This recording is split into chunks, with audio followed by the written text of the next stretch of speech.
Oh, oh heck no. What's going on? Yes, sir, officer.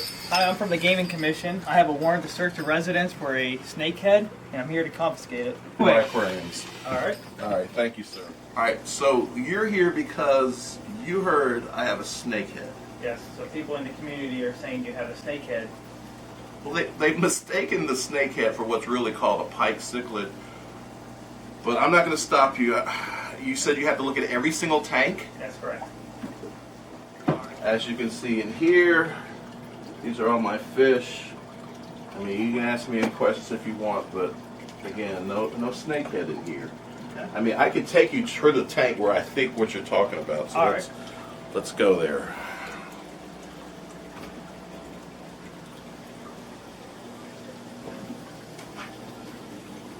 So this is probably the tank that everyone's talking about. This is the fish here. It's actually called a Pike Cichlid. I gotta admit, it does look like a snakehead. This is what I actually have. It's called a crenicichla lenticulata. And so if you see, I know how invasive they are, I know they're illegal, I would not have a snakehead. So that's what I have. I know it looks like a snakehead, but it's not, officer. So I hope that clears up everything. Absolutely, it does. All right. Thank you so much, sir. Not a problem. I'm sorry you had to come out on that, but no worries. I really appreciate you working with me and not and not confiscating my prize fish, because I love them. All right. What's up, guys? It's your boy Scott from King Queen Cichlids, bringing you yet another new video. Now, I got to be straight up with you guys. The Gaming Commission did not really come into my house looking for a snakehead. I did, though, in fact, have some people over, some kids over in the neighborhood that saw my fish tanks, and one of the parents did, you know, ask me when I was outside the house, hey, do you really have a snakehead? So, just want to be truthful. You know, Hollywood will take true stories and kind of put some fluff in there to make it more exciting. I decided to do the same, and hopefully you guys appreciate the effort I put in to kind of make this video entertaining but also educational. So without further ado, we're going to hit the road, and I'm going to take you to a creek where they actually found a 25-inch snakehead in my own backyard. Alright guys, let's get in the car and go. Seatbelt on, guys, seatbelt on. Alright guys, I'm excited to show you a creek called Akhtar Creek here in Lancaster County. It's about 20 minutes from where I live, and there was this summer a reported snakehead that was captured that measured 25 inches long. I cannot believe that there are snakeheads in my backyard. Akhtar Creek here in Lancaster County. Now, I'm here because there was a report of a 25-inch snakehead caught in these waters. And I just had to come check it out for myself, because I think it's amazing that we have snakeheads that have tracked all the way into the mountains of Pennsylvania. It's kind of crazy. Now, it's kind of cold out here, so the first thing I'm going to tell you is I am shocked that a snakehead could actually make it through one of our cold winters here in PA. So I'm going to walk around the creek, see if I can see anything. I doubt it in this temperature, but who knows, maybe I'll walk into John. He's been doing a lot of walking lately in his videos. So, hey John, if you're out there, check out for me.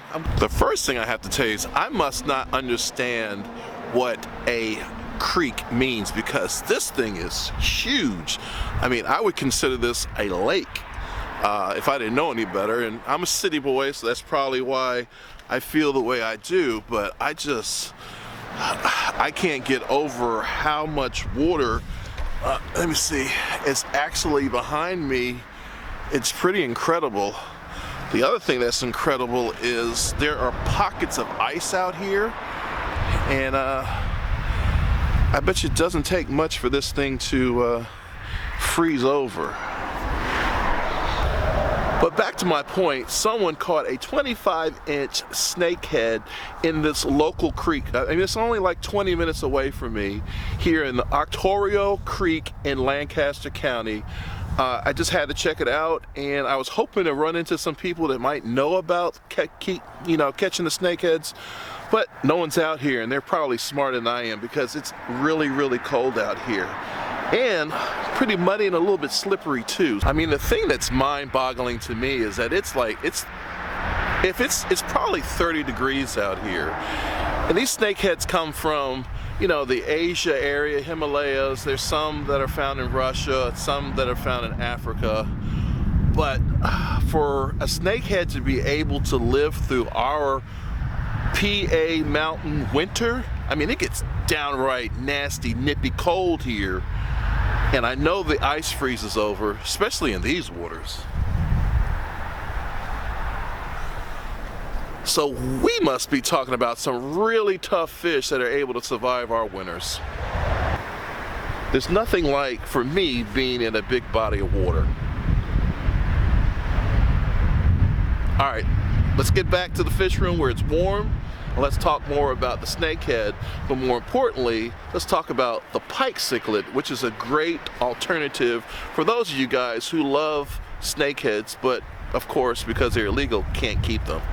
Let's go! Now, before I go any further with this video, I must address the elephant in the room.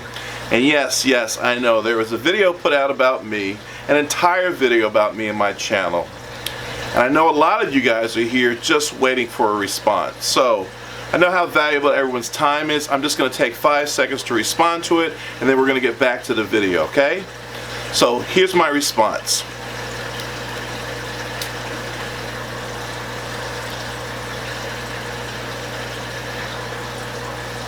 I think that about says it all. All right, back to our video. Snakeheads and pikes. Let's go.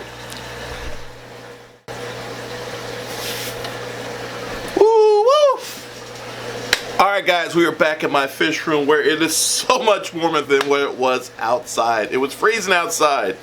Glad to be back in the fish room where it's warm. And glad to now be able to talk to you about the snakehead and the Pike Cichlid. The first thing I want to do is talk about some footage that Michael from Michael's Fish Room sent me when he was in Japan. In Japan, snakeheads are legal. Not only do they keep them as pets, but they also use them as food. They're a delicacy there. So check out this footage of some of these snakeheads and see for yourself if you think it is similar looking to the Pike Cichlid that I have right behind you in my 265-gallon tank. So again, thank you, Michael from Michael's Fish Room. Link left below in the comments. Definitely check out his video where he did a fish tour of a shop in Japan. It was very interesting, and it had some beautiful, beautiful snakeheads, as you're getting ready to see. So come on, let's check it out. So that was a shipment, and there is a snakehead. I didn't know what a snakehead was, just a dumb guy with a camera. I had to ask. But they're very popular in Japan. They're actually illegal in the United States, in most states. And it's a crime to release them into the wild in some states as well. The actual largest ever snakehead caught in the wild was in Virginia. It was about 17 pounds, actually.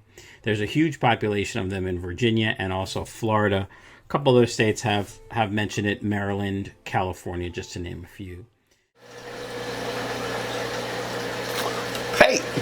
Alright guys, we are back. So how cool was that footage of snakeheads in Japan? I mean, they're some amazing looking fish. I have to be honest with you. I think they're pretty cool, and I wish I could keep one, but I absolutely understand the reasons why we can't, and I'm cool with it. And I really think that the next fish I'm getting ready to introduce you to, which is the crenicichla lenticulata, Pike Cichlid, is a great alternative to keeping a snakehead. Much like the rest of the cichlids I keep in the house, they are highly intelligent, lots of personality, semi-aggressive to very aggressive, and they all come from the South America region. I actually have, not only do I have the crenicichla lenticulata, but I also have some red Otavo pikes that are doing spectacular as well. So you'll be very surprised at how many different pike cichlids are available to you. There are dwarf pike cichlids, and then there's some pike cichlids that I enjoy. They get up to 15 to 16 inches. Obviously this crenicichla lenticulata is pushing about 16 inches right now. I've had him for over 7 years now. Just a great cichlid to keep. Cichlid family, from small to large. For a guy like me that likes bigger fish, obviously the crenicichla lenticulata or the red Otavo pikes that get 12 inches or more are something that I would like to keep. So I feed it, you know, the normal Tetra sticks. Every now and then I'll add some flake and I'll do some frozen foods. I never do live foods. I used to do that a long time ago and I had a couple of bad experiences, so I don't do live foods anymore, but these guys do really well with flake, pellets, and frozen foods. Filtration system is, as all of my tanks are, sponge filters and canister filters. You will see this tank has a little bit of a tint hue to it.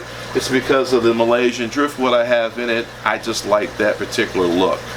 So that about wraps it up for my discussion on snakeheads and pike cichlids. As you guys know, we go on every Saturday night, 7 p.m. Eastern Time, live.